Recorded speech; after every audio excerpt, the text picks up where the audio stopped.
Welcome back to the channel. In this video, I'll be giving you a full tutorial on how Kashi Borrowing works on the SushiSwap platform. Leverage your crypto to acquire other cryptos or to potentially hedge different positions and even bet against the price of certain cryptos. So in this video, I'll show you exactly how this works and how you can take advantage of it to potentially make some profit from your cryptocurrency. So let's dive right on in. First thing you're going to want to do is head over to the sushi.com website and then press enter app. From here, you'll be taken to the app.sushi.com and you'll hover over lending and press borrow. Now at this point, you'll be shown a whole host of different markets that you can potentially borrow some crypto from. And this works very similar to other types of collateralized borrowing. And that basically just means that you are receiving something and in exchange, you're putting up some collateral. So think about a mortgage for your house, okay? The bank gives you money, you give the bank the right to foreclose on your house if you don't pay them back. Same thing happens here, okay? Let's say you want to borrow some Bitcoin, you have some Ethereum,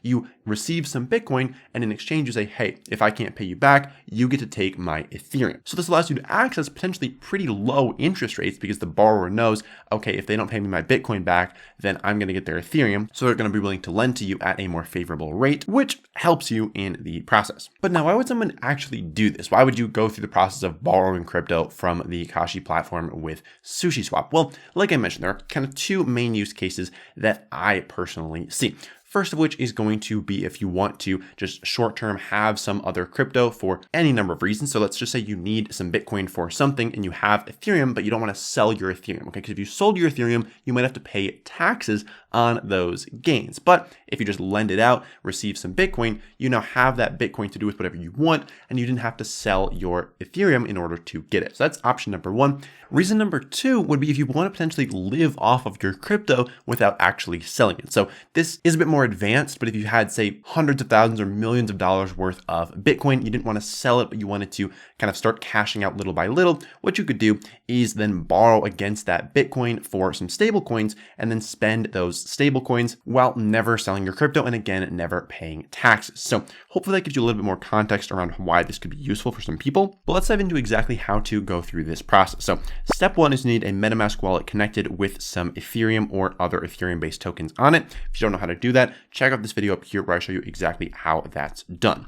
Once you've got that all set, then you can look through the different borrowing options that are available out there. Now, as you're looking through here, it's important to know what you're looking at. The token on the left is the token you want to borrow. The token on the right is the one that you want to put up for collateral. So in this pair, for example, you'd be receiving DAI and you'd be putting up X sushi tokens as collateral. So if you have X sushi and you want DAI, this would be the right pair for you. Let's say that we have Ethereum and we want some DAI. Well, this is what we would want to go through and do. So we click on here. So the first thing we need to do is add some Ethereum collateral. As you can see, we've got about 1.348 Ethereum in this wallet. So let's say we want to add 0.1 Ethereum as collateral. Now, the next step is to decide where you want that DAI to go. So you can deposit that DAI directly to your wallet. And we're allowed to borrow up to 225.2 based on the amount of collateral that we put up. So let's say we want to borrow 200 DAI. From here, we'll just scroll down. You can see a total review of the transaction. This is going to be your APR, about 0.25%. So very, very low in the grand scheme of things for borrowing any kind of asset for 0.25%. That is not bad at all. Then if you want to go through with this borrowing, you'll just press approve Kashi. You'll get this pop up in MetaMask, just asking you to give full access to Bento Box. You'll just press sign. And then you'll press add collateral and borrow. You get another confirmation here about depositing that 0.1 Ethereum and then receiving that DAI directly to your wallet. Now that pop-up's not happening for me, so I'm not exactly sure what's going on there, but to just walk you through the next step of the process. So at that point, it'll take a couple of minutes, but you'll receive that DAI to your wallet and that 0.1 ETH will be subtracted as collateral. Now, as any loan, you're going to have to repay it. So how you're going to do that is just toggle this to repay.